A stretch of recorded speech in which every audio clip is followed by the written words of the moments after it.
क्या गुमनामी बाबा ही नेताजी सुभाष चंद्र बोस थे?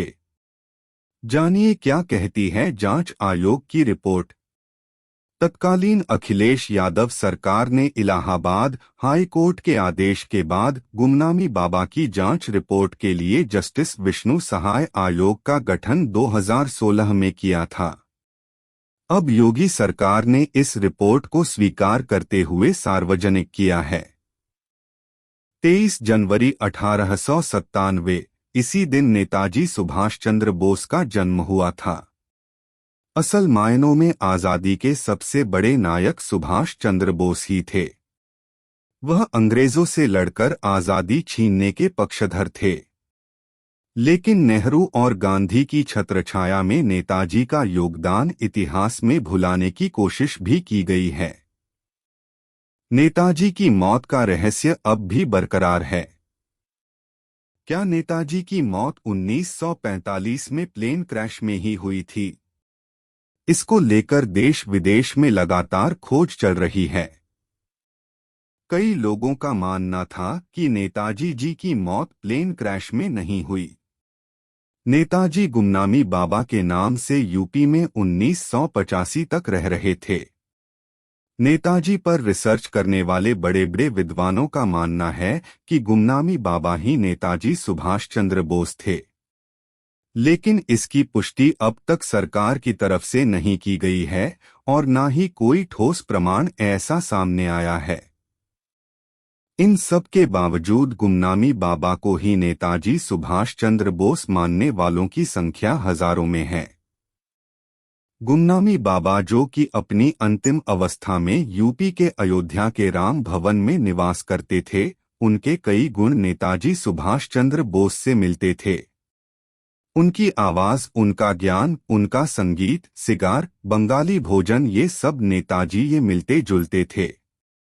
जनता की इसी मांग को देखते हुए तत्कालीन अखिलेश यादव सरकार ने इलाहाबाद हाई कोर्ट के आदेश के बाद गुमनामी बाबा की जांच रिपोर्ट के लिए जस्टिस विष्णु सहाय आयोग का गठन 2016 में किया।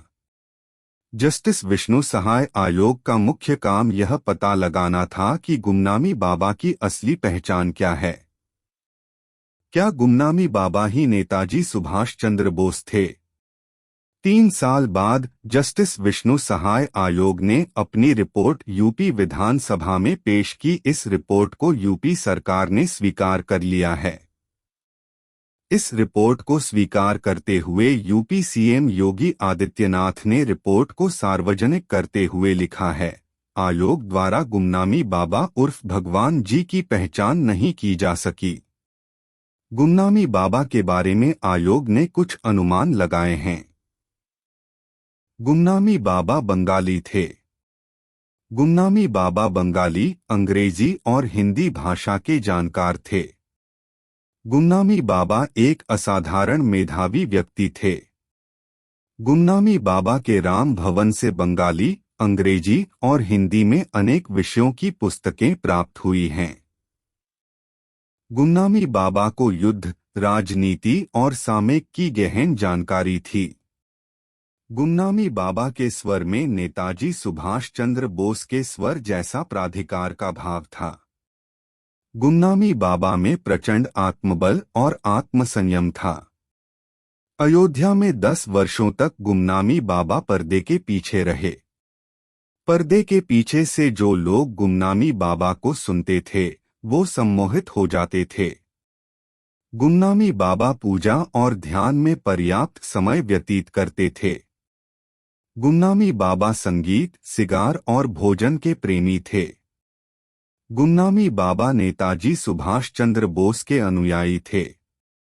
लेकिन जिस समय यह बात प्रसारित होनी शुरू हुई कि वो नेताजी सुभाष चंद्र बोस थे, उन्होंने तत्काल अपना मकान बदल लिया। भारत में शासन की स्थिति से गुमनामी बाबा का मोहभंग था।